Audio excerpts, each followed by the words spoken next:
ಇವತ್ತಿನ ತರಗತಿಯಲ್ಲಿ ಒಂದು ಚಟುವಟಿಕೆಯ ಮೂಲಕ ಒಂದು ಪದ್ಯವನ್ನು ತಿಳ್ಕೊಳ್ಳೋಣ. ಸರಿನಾ? ಅದಕ್ಕಿಂತ ಮುಂಚೆ ನಾನು ಕ್ವಶನ್ ಕೇಳ್ತೀನಿ. ನಿಮ್ಮ ಮನೆಗೆಲ್ಲ ಗುರು ಹಿರಿಯರಿದ್ದಾರಲ್ವಾ?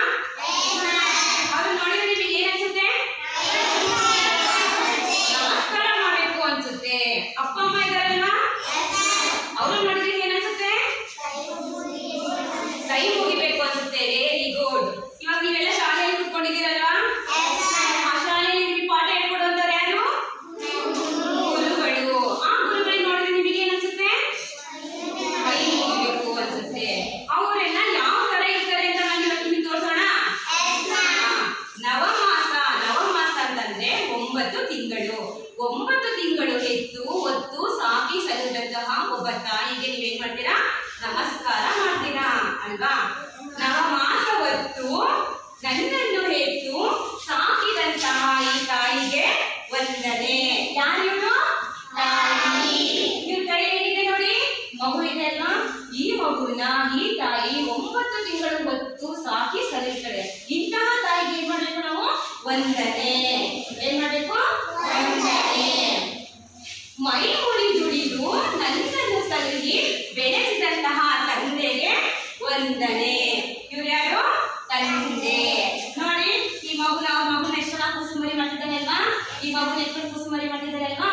ಒಬ್ಬ ತಂದೆ ತನ್ನ ಹೊಲದಲ್ಲಿ ಅಥವಾ ಇನ್ನೊಂದು ಯಾವ್ದಾದ್ರು ಒಂದು ಆಫೀಸಲ್ಲಿ ದುಡ್ಕೊಂಡ್ಬಂದು ತನ್ನ ಮಕ್ಕಳನ್ನ ಯಾವ ರೀತಿ ಸಾಕ್ತಾ ಇದ್ದಾರೆ ಅಂತ ಇದನ್ನು ತೋರಿಸ್ತಾ ಇದ್ದಾರೆ. ನಿಮ್ಮ ಪದ್ಯದಲ್ಲಿ ಒಂದೇ ಪದ್ಯದಲ್ಲಿ ಒಬ್ಬ ತಂದೆ ಮೈ ಮುರಿ ದುಡಿದು ತನ್ನ ಮಗುವನ್ನು ಸಾಕಿರುವಂತಹ ದೃಶ್ಯ ನೀವು ನೋಡ್ತಾ ಇದ್ದೀರಾ ಅಲ್ವಾ? ಅದೇ ತರ ಒಬ್ಬ ತಾಯಿ ಸಾಕ್ತಾಳೆ, ತಂದೆ ಸಾಕ್ತಾನೆ. ಮತ್ತೆ ನೀವೆಲ್ಲ ಶಾಲೆಗೆ ಕೂತಿದ್ದೀರಲ್ವಾ? ಈ ಶಾಲೆಗೆ ನೀವು ಬಂದು ಓದ್ಬೇಕು ಅಂತ ಅಂದ್ರೆ ಯಾರ ಪ್ರಮುಖ ಪಾತ್ರ ಇರುತ್ತೆ? ಒಬ್ಬ ಯಾರ ಪಾತ್ರ ಇರುತ್ತೆ ಇದರಲ್ಲಿ? ಯಾರು? ಗುರು. ಆ ಗುರು ಯಾರು? ವಿದ್ಯಾ ಬುದ್ಧಿ ಹರಸಿ ಬೆಳೆಸಿದಂತಹ ಗುರುವಿಗೆ ವಂದನೆ. ವಿದ್ಯಾ ಬುದ್ಧಿ ಹರಸಿ ಬೆಳೆಸಿದಂತಹ ಈ ಗುರುವಿಗೆ ವಂದನೆ. 9 ತಿಂಗಳು ಹೊತ್ತಿ ಸಾಕಿ ಸಲುಹಿದಂತಹ ಒಬ್ಬ ತಾಯಿಗೆ ವಂದನೆ. ಮಾಸ ಅಂದ್ರೆ ಏನು? ವಂದನೆ ಅಂದ್ರೆ ಏನು?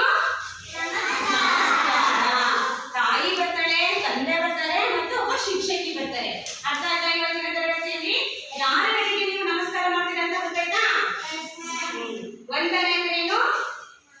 ನಮಸ್ಕಾರ. ದಿನಾಲು ಅಂದ್ರೆ ಏನು?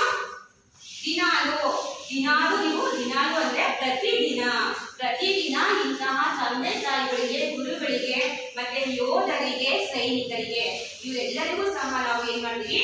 ಪ್ರತಿದಿನ ವಂದನೆ ಮಾಡ್ತೀವಿ. ಅರ್ಥ